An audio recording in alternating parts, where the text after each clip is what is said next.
If we can't have a child, then maybe we should consider divorce, Carter declared. I paused for a moment before responding. Just as I was about to share my final decision, I thought of surprising him with the news. All right, I understand, I replied flatly. Let me give you some context. I'm a homemaker in my 30s, married to Carter, who works in an office. Our love story began when I was employed at a food-related company. We gradually bonded over casual conversations, and I found myself drawn to his occasional warm smiles. Eventually, I mustered the courage to confess my feelings and ask him out. But he turned me down. I'm sorry, he had said. I appreciate your feelings, but I already have a girlfriend. I accepted his response, assuming that was the end of it. However, fate had other plans. A month later, he approached me with unexpected news. I broke up with my girlfriend, he admitted, and I'd like to be with you.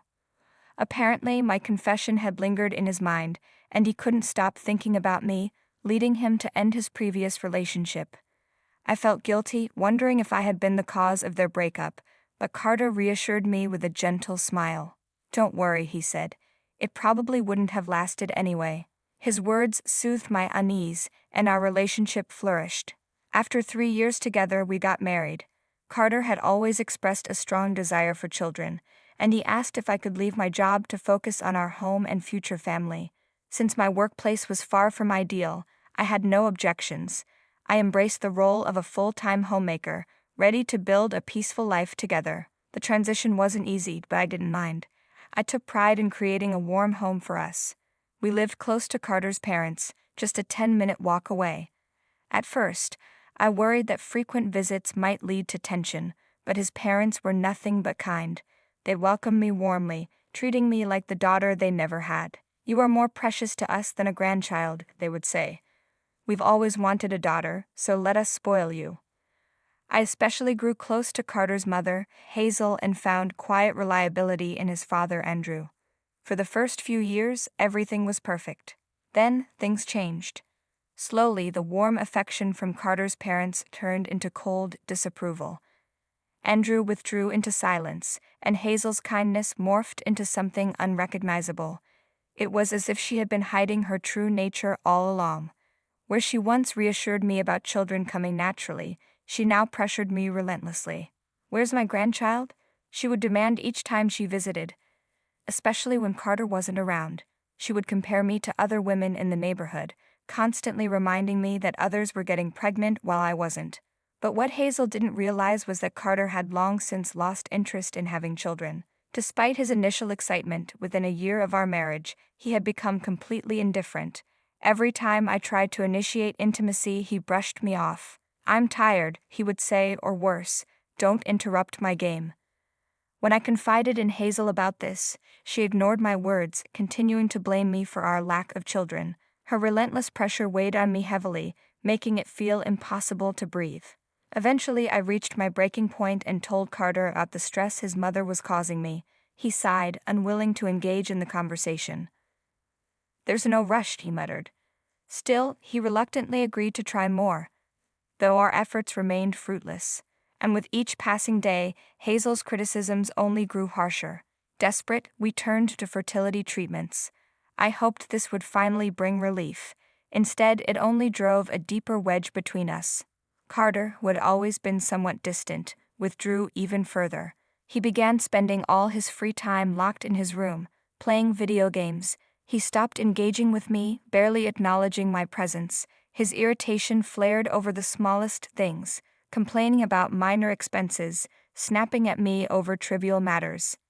Any time I reminded him that I had left my job for the life he wanted, he would scoff, calling me a freeloader. Then, one day, I discovered that Carter had quit his job without even telling me. When I confronted him, he simply shrugged. It's none of your business. I was stunned. I tried to reason with myself. We had savings. He could collect unemployment benefits for a while. But his complete lack of concern, his unwillingness to even look for work, filled me with dread. With him home all day, our interactions became more frequent but far from pleasant. Our conversations turned into arguments, and then into silence.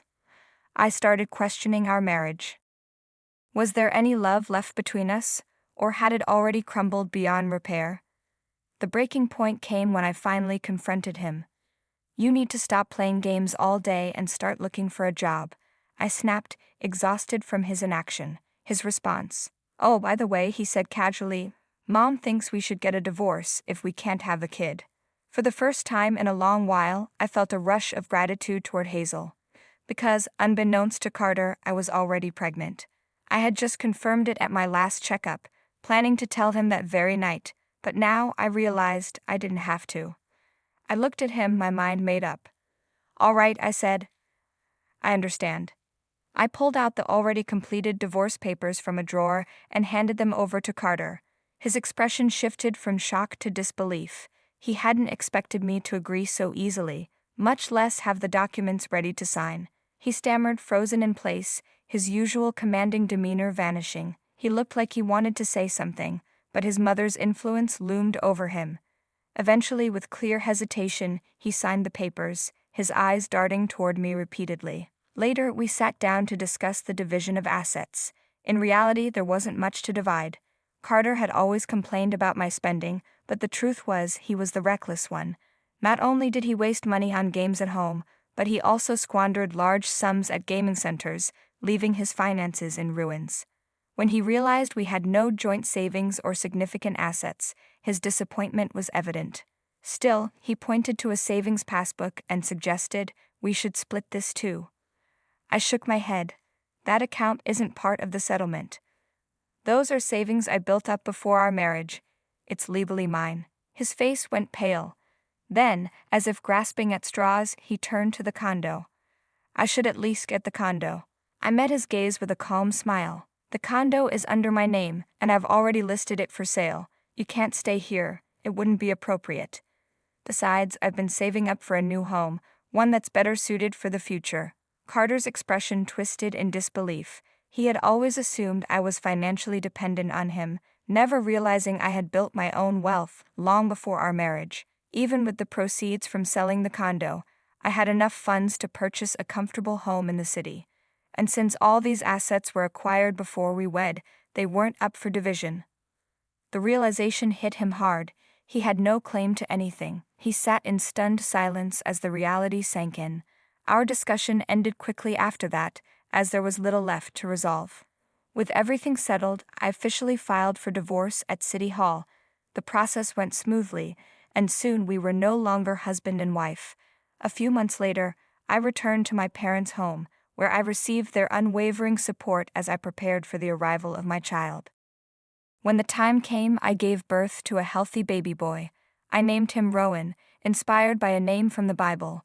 My days became filled with the warmth of my child's laughter and the loving presence of my parents. I never told Carter about the baby, fearing that if Hazel found out, she would try to interfere. Meanwhile, Carter, now homeless, was forced to move back in with his parents. The shock of my quick agreement to the divorce seemed to have taken a toll on him. He rarely ventured outside, and when he did, his disheveled appearance often drew unwanted attention, even from law enforcement. His situation had become pitiful. I later learned that he had resigned from his job due to conflicts with colleagues. Apparently, his abrasive personality had alienated him, particularly among his female coworkers. Isolated and disliked, he eventually quit. Perhaps he had always been this way, only putting on a facade of kindness in front of me. 3 years later, I took on the role of manager at a local craft store, a place I frequented often. One day, the store owner approached me with an unexpected proposition. "I'm planning to retire soon," they said. "Would you be interested in taking over the shop?" With my parents actively helping with Rowan's upbringing, I had enough free time to take on new responsibilities. Running the store seemed like a fulfilling way to stay engaged while also serving the community. Without hesitation, I accepted the offer. One afternoon, while assisting a regular customer, I was caught off guard by the sudden arrival of Hazel and Carter. Their attempts at polite conversation felt forced and insincere. "What brings you here?" I asked, maintaining a neutral tone. Hazel hesitated before blurting out, "Give me my grandchild." It seemed they had finally discovered Rowan's existence and now wanted to claim him as their own. "Why did you keep this from us?" Carter demanded, clearly agitated. "We were still married when you got pregnant." I met his gaze without flinching.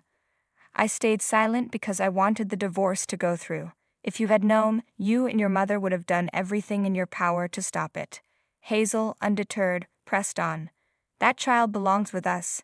We spent 3 years together, you can't keep him from us. I was speechless at her audacity. Just then, my parents arrived, having been alerted by a concerned customer. Is something wrong? My father asked, sensing the tension in the air. As they stepped inside, Rowan clung to my mother's hand. Hazel immediately softened, stepping toward him with an affectionate tone. Oh, what a handsome boy.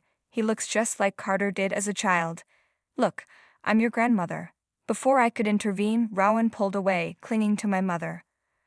I only have one grandma, he stated firmly. My mother smiled and gently but firmly asked Hazel to leave. However, Carter had other plans. In a sudden outburst, he lunged forward, trying to grab Rowan. Just hand him over to my mother, he shouted. I stepped in front of my son, but Carter easily shoved me aside. Just as he was about to seize Rowan's arm, my father swiftly intervened. With a precise movement, he executed a flawless shoulder throw, sending Carter crashing to the ground.